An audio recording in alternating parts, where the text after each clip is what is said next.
때는 2008년 1월 20일 일요일 밤 11시 40분경입니다. 112에 다급한 신고 전화가 걸려왔어요. 여기 문현동인데 바로 옆에 곱창집에서 싸우는 소리가 들려서 가봤더니 주인이 죽은 것 같아요. 빨리 좀 와주세요. 근데 이게 죽은 것 같아요니까 어쩌면 빨리 조치를 취하면 좀 괜찮지 않을까. 저희가 도착했을 때 가게 출입문 바로 앞에 피를 흘린 채 쓰러져 있었는데 이미 사망한 상태였습니다. 아이고. 얼굴에 날카로운 흉기로 수차례 공격당한 상흔이 있어서 자세히 봤더니 왼쪽 뺨과 목 부분은 뼈가 드러날 정도로 아이고. 상처가 깊었고요. 양팔에 흉기에 찔리고 베인 저항이 다수 발견되었습니다. 신고 10분 전이죠. 밤 11시 반쯤 옆 가게에서 여성의 비명소리가 들렸다고 합니다. 그러다 누가 쓰러진 건지 쿵 하는 소리가 났는데 갑자기 조용해지더랍니다. 그래서 무슨 일인가 싶어서 곱창집으로 갔다가 상황을 목격했답니다. 예전에 그 피해자의 상흔 자체가 지금 거의 아주 뼈가 드러날 정도로 심각하잖아요. 지금 그러면은 현장 상황은 아마 더 처참하거나 난장판이지 않았을까요? 그렇겠지. 아닙니다. 시신 주변에 혈흔이 낭자한 것 말고는 내부가 아주 깔끔하게 정리돼 있었습니다. 입간판도 가게 안에 들어와 있는 걸로 봐서 가게 문을 닫을 무렵 사건이 벌어진 것으로 추정되었습니다. 현장에 범인이 남기고 간 건 없었나요? 홀 테이블 위에 검은 비닐봉지가 있어서 열어봤더니 세면도구와 젖은 수건이 들어있었습니다. 내실에 있는 재떨이에는 누군가가 피운 담배꽁초가 하나 있었는데요. 피해자는 흡연을 하지 않았기 때문에 누군가가 내실에 담배를 피우고 간 걸로 보여서 일단 감식에 맡겼습니다. 만약에 의심스러운 물건들이 범인 거라면 범인이 다 가지고 가지 않나요? 다 두고 갈 리는 없지 않을까요? 비닐봉지에 담배꽁초 저게 한 사람의 것이라고 볼 수는 없는 거 아닌가요? 그렇죠. 예. 현장에 남아있는 뭐 다른 단서들은 없었나요? 범행에선 흉기도 없었고요. 아무래도 현장이 식당이다 보니까 지문이나 족적이 워낙 많아서 범인의 것으로 특정할 만한 단서는 발견되지 않았습니다. 혹시 뭐 가게에 없어진 물건은 없나요? 뭐 예를 들어 가게니까 돈을 훔치러 온 강도일 수도 있고 아니면 무언가 물품을 또 가져갈 수도 있으니까요. 곱창집은 테이블이 5개 있는 작은 식당이었는데요. 카운터를 보니까 돈통 없이 가게를 운영하셨던 것 같더라고요. 그래서 피해자가 입고 있던 옷이랑 가게 전체를 다 확인했는데 동전 하나 나오지 않았습니다. 그래서 강도일 수도 있다고 생각했는데 가게를 뒤진 흔적이 없더라고요. 저는 너무 잔인하게 살해당해서 혹시 뭐 약간 원한 관계일 수도 있지 않나라는 생각이 좀 들거든요. 저희도 상흔이 너무 많아서 원한도 의심했는데 주변 탐문을 해보니까 피해자가 인근 상인들과 원만하게 잘 지냈고요. 이혼 후에 혼자 곱창집을 열었는데 정말 하루도 빠지지 않고 장사를 할 만큼 성실한 분이었다고 했고요. 안타까운 건 피해자분의 그 성실함과 의욕에 비해 장사가 잘 안 됐다고 했습니다. 그래서 최근에 가게를 내놓은 상태였습니다. 사인은 뭐라고 나왔습니까? 피를 너무 많이 흘려 사망한 것으로 확인되었습니다. 피해자 몸에 총 32군데 상흔이 있었거든요. 저항흔이 많아서 성범죄자 의심도 해봤는데 그런 흔적은 전혀 나오지 않았습니다.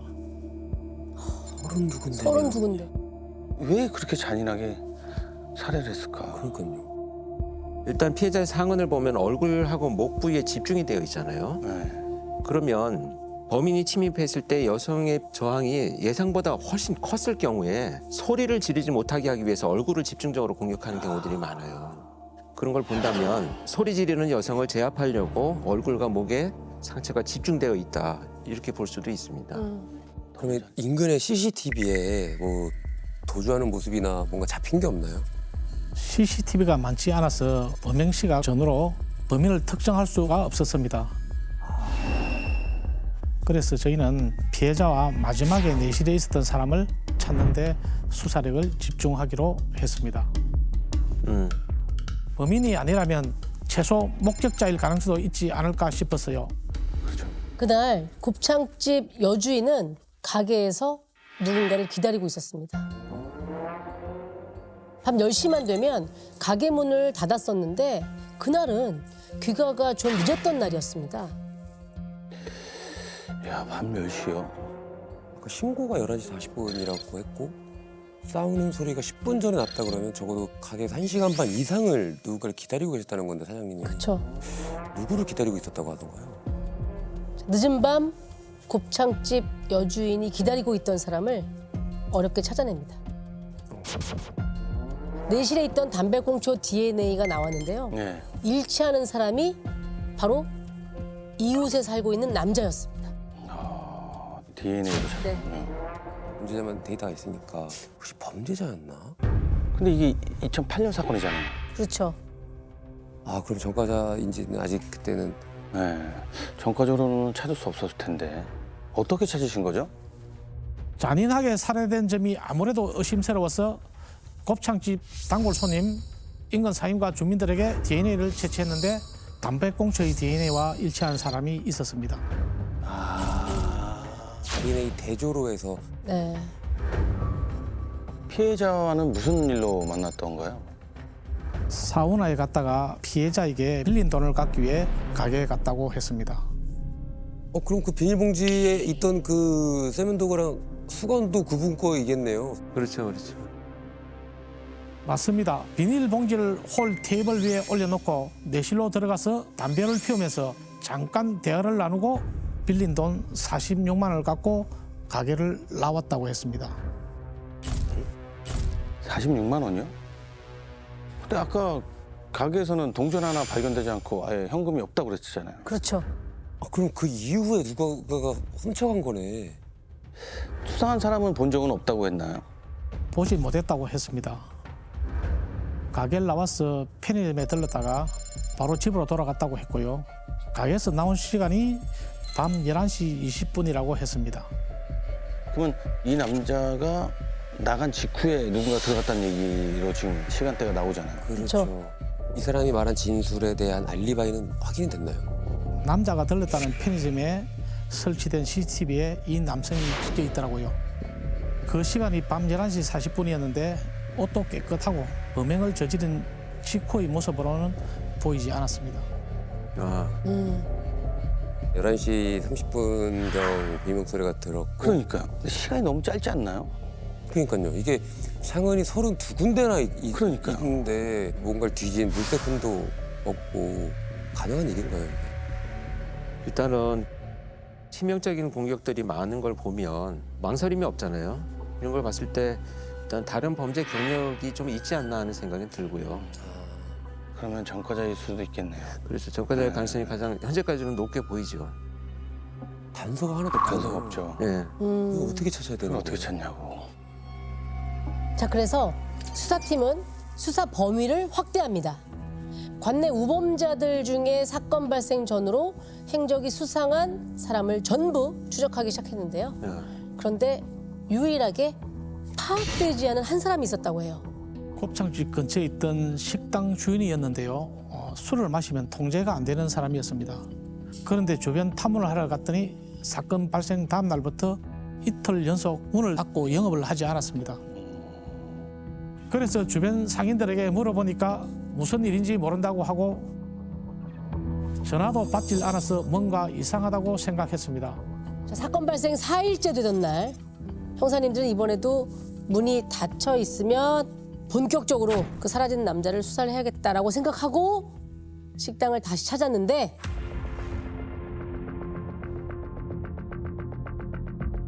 마침 문이 열려 있었다고 합니다. 그날 갔더니 주인 부부가 가게에 나와 있어서 요 며칠 가게 문을 왜 닫았냐고 물었더니 치질 수술하느라 병원에 입원을 했다고 했습니다.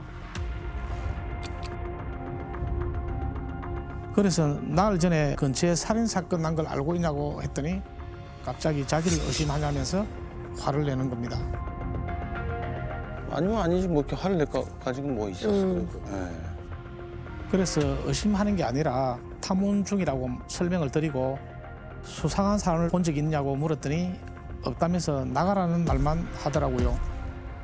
그런데 옆에서 가만히 듣고 있던 아내가 사건 당일 이상한 손님이 가게에 온 것 같다고 말을 했습니다. 이상한 사람이요? 예. 자, 아내도 남편도 사건 당일 저녁 7시에 수상한 손님에 대해 얘기를 꺼냅니다. 아, 맞다, 여보. 그날 그 사람 그 좀 이상했잖아요. 누구? 아니, 왜 혼자 와가지고 찌개에 술 시켰던 그 남자 있잖아요. 그 막 눈 쫙 찢어져가지고 말도 막 그냥 막 함부로 하고 당신이 사고 칠 것 같다고 잘 보라고 했잖아요. 아 그래. 아 그 남자 그래 맞다. 아 근데 진짜 사고 치긴 쳤더라고. 아, 그 형사님 그 내가 다음날 병원에 갔더니 그 사람도 치질 수술을 받으러 왔더라고요. 에? 근데 그 왼손인가 오른손인가 그 손등을 다쳐서 피가 말라붙어 있더라고. 그 내가 속으로 맞았네. 어제 술 먹고 사고 쳤어. 그랬다니까. 분명 그놈 뭔 사고 쳤을 겁니다. 식당 사장님의 예감이 정확히 맞아떨어졌습니다. 이 남성이요, 병원에서도 단단히 사고를 친 거예요. 어? 병원에서도요? 네. 칠 게 있어요 병원에서? 아주 난폭했다고 합니다. 병실에서 담배를 피워서 간호사들이 제지를 했더니 머리를 벽에 박으면서 자해를 하기도 했고요. 아이고. 네, 어떻게 병원에서 담배를 피울 수가 있어? 병실에 있는 다른 환자들한테 이유 없이 소리를 지르기도 하고 심부름도 시켰다고 합니다. 그래서 다들 그 남성이 빨리 퇴원하기만을 기다렸다고 했습니다. 자해하고 시비 걸고 욕하고 심부름을 시켜. 야, 근데 손등을 왜 다쳤지? 그동안 칼 휘두르다가 손을 다친 그런 사건이 많았잖아요. 네. 근데 손가락이나 손바닥을 좀 다 다쳤잖아요. 네. 근데 손등 다친 거는 지금 아 그러네. 아까 시신의 상태가 저항은이 많았다고 했잖아요. 이런 경우에 피해자들이 칼을 든 손을 막다가 손등을 손톱으로 긁는 경우들이 있어요. 그래서 자기 칼에 의해서 다치는 것은 손바닥이고 네. 피해자 저항에 의해서 이제 이렇게 얼굴이나 손등에 상처가 나는 경우가 많거든요. 그래서 만약 이 남성이 범인이라고 한다면 결정적인 증거가 되죠. 왜냐하면 피해자의 손톱에 이 사람의 DNA가 남아 있어야 되거든요. 야, 그럼 손등에 상처 있는 이 남자가 범인일 수도 있네요. 그쵸. 그럼 아까 말한 손톱에 그 DNA가 직접 증거가 된다는 거는 결정적이죠. 되죠. 그쵸. 그 이 남자를 확인해 보면 되겠네요. 맞습니다. 그래서 형사님도 손등에 상처가 있었다는 말을 흘려듣지 않으셨어요. 병원에서 난동을 부린 이 남성의 인적 사항을 파악하고 범죄 기록을 조회했는데요. 결과를 확인하자마자 바로 이 남성을 용의선상에 올립니다.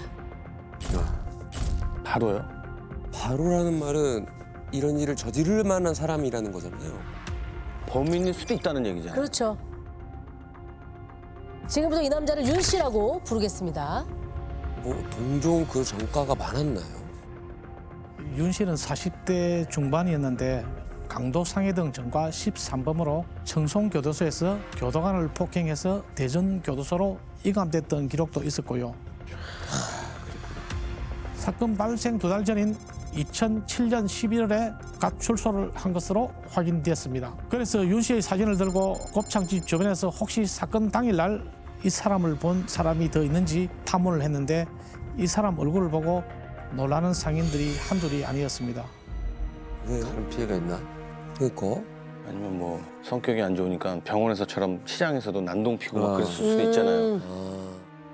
위도 안주머니에 칼을 넣고 다닌다고 했습니다. 음식을 다 먹고 나면 주인이나 종업원에게 슬쩍 칼을 보여주면서 음식값을 예상으로 해달라는 말만 남기고 나갔다고 했고요.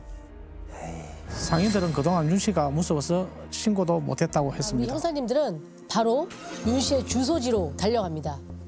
그런데 윤 씨는 없고 형만 살고 있더랍니다.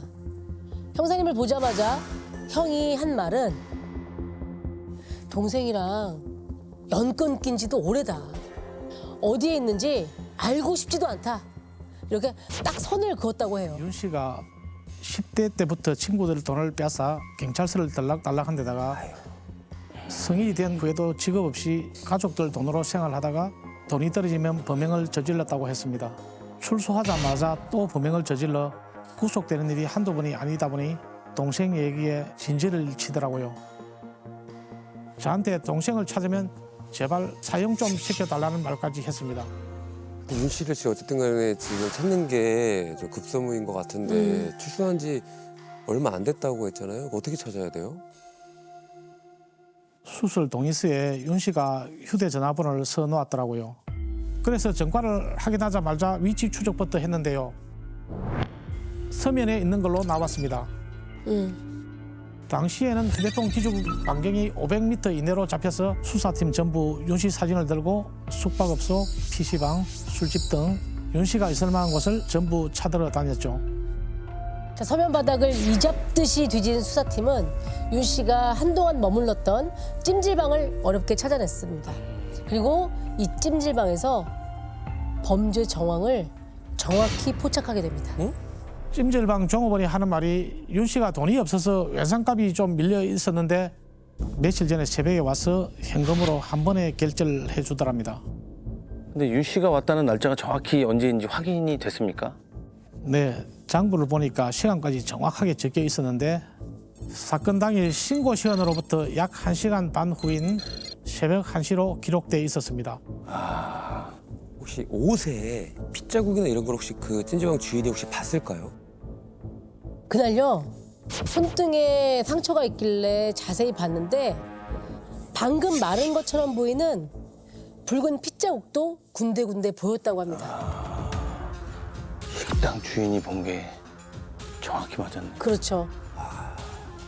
게다가 그 찜질방에 장기 투숙하는 남자가 있었는데 윤 씨 때문에 단단히 화가 나 있더라고요.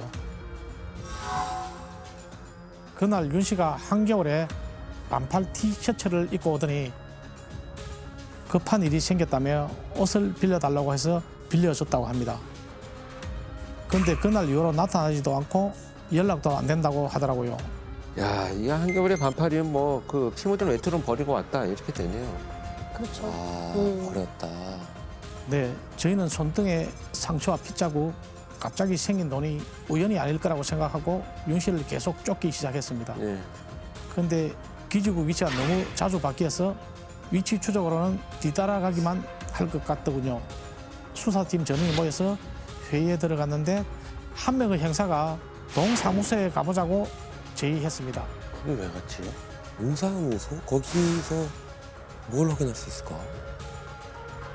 돈이 없어서 찜질방비를 외상할 정도면 생활지원금을 신청하지 않겠냐 하는 겁니다.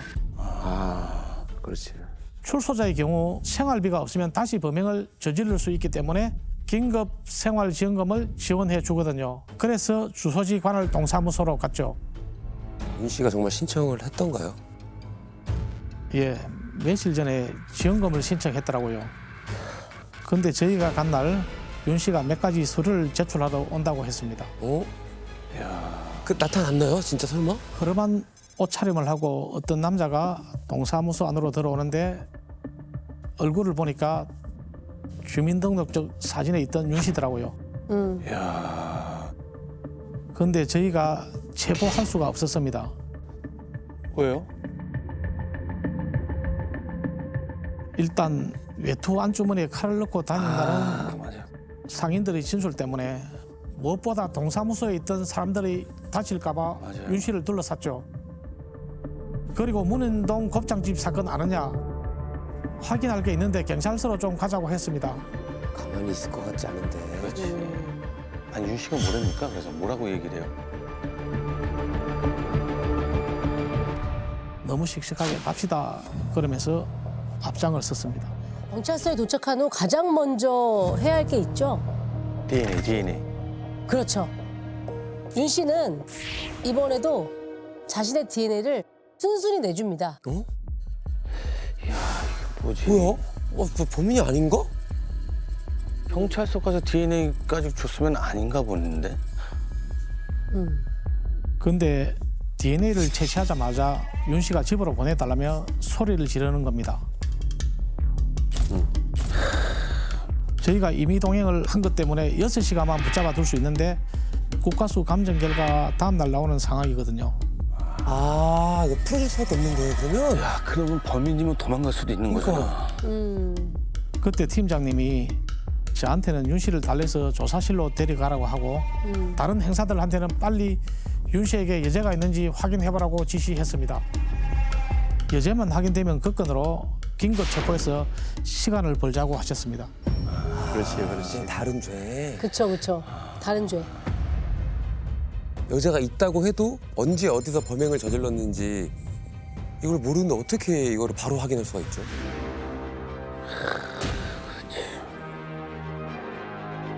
그 2004년에 이제 유경철이 체포가 됐잖아요. 네. 그 전후로 해서 연쇄적으로 이렇게 강력 범죄를 저지른 범죄자들을 빨리 이제 연결해서 검거하기 위해서 스카스라는 과학적 범죄 분석 시스템이라는 걸 만들었는데 네. 전국에서 발생한 모든 사건의 현장 자료부터 시작해서 그래서 범행 동기, 수법, 행동 패턴, 범인의 인상착의, 그 사건의 특성들이 모두 다 입력이 되기 때문에 다 검색이 가능합니다. 자료가 다 들어있고요.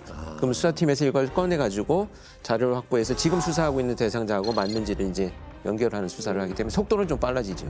역시 대한민국 경찰 대단합니다. 그쵸. 네. 그런 게 있는지 대단하죠. 몰랐네요. 예.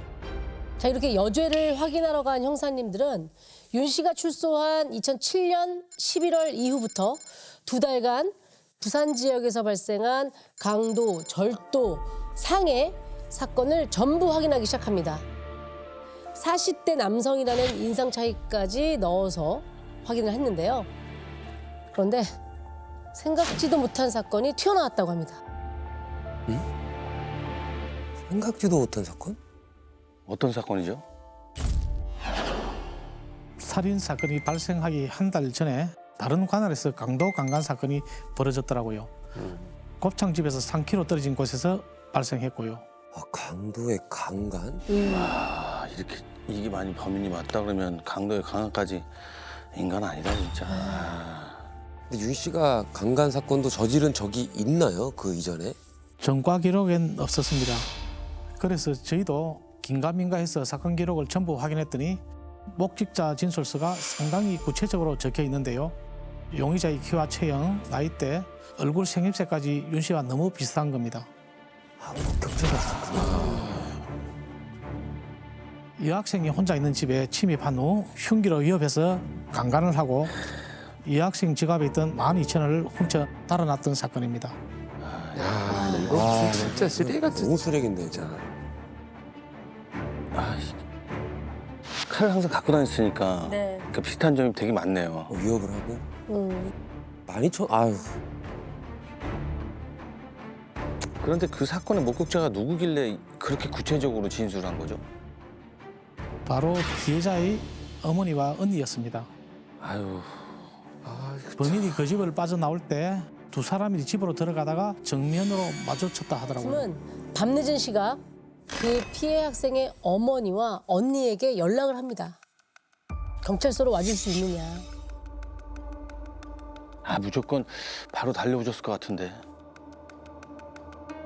네, 전화를 끊자마자 바로 오셨습니다. 저희가 그때 목격자 진술로만 긴급 체포를 해야 하는 상황이라서 좀 더 명확하게 범인을 지목할 수 있도록 해야 할 상황이었습니다. 그래서 윤 씨랑 키와 체격, 얼굴까지 비슷한 행사들을 같은 방에 넣고 어머니와 언니를 한 사람씩 불러서 범인을 지목해달라고 요청드렸습니다. 그런데 두 사람 모두 한 번에 윤 씨를 지목했습니다.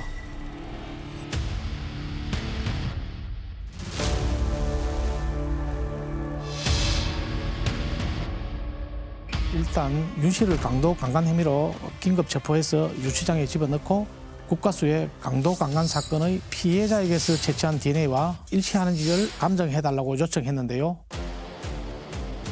일치했습니다. 아유, 곱창집 주인의 손톱 밑에서 나온 피부 조직도 윤 씨의 DNA와 맞아 떨어졌고요. 자, 그런데 네. 진짜 싸움은 이제부터 시작됐다고 합니다. 아니 지금 뭐 DNA까지 나왔고 싸울 일이 뭐가 있어요? 제가 지금 강력반 행사 25년 차인데 윤 씨처럼 악질적인 놈은 처음 봤습니다. 증거가 나왔으니 자백하라고 했더니 또 난동을 피우기 시작했습니다. 소리를 지르고 머리를 책상에 쾅쾅 찢더라고요. 피가 날 때까지요. 아이, 그리고는 저한테 너 임마 나중에 두고 보자. 내가 언젠가 너 죽여버린다. 이러는 겁니다. 1대1로 붙으면 자기가 이긴다고 칼 가지고 오라는 말까지 했습니다. 어이가 없는 놈이네. 처음에 형사님이 교도소에 전화했다고 했잖아요. 네, 왜 했는지 알 것 같아요. 진짜. 그렇게 지금 통제불능 상태인데 윤 씨가 자기가 한 짓은 그럼 인정을 했나요? 조사 내내 나는 범인이 아니다. 형사들이 증거를 조작해서 나한테 누명을 씌웠다. 이렇게 주장을 했습니다. 아, 기가 차다, 기가 차. 하도 억울하다고 난리를 쳐서 과거에 근거되었던 수사 기록을 살펴보니까 한 번도 범행을 인정한 적이 없더라고요. 심지어 현행범으로 근거됐을 때도 자기는 잘못이 없다고 했습니다. 현행범 그 현장에서 잡힌 거 아니에요? 너무 말이 안 나. 그러면 요 사건도 끝까지 인정을 안 하고 결국 들어간 건가요? 네, 재판에서도 부인을 했습니다. 하지만 결정적으로 윤 씨 DNA가 피해자에게서 나왔기 때문에 처벌은 피할 수 없었습니다. 당연히 그렇죠. 재판 결과는 어떻게 됐나요? 강도 강간 그리고 살인 혐의로 무기징역을 선고받았는데요. 끝까지 뭐라고 혹시 하던가요? 그 윤 씨라는 사람은. 자기가 저항할 때 흘린 피를 저희가 피해자 손톱 밑에 집어넣어서 증거를 조작했다고 하더라고요. 네. 증거 조작은. 끝까지 정말 모든 이에게 악을 던져 놓은 놈이네요.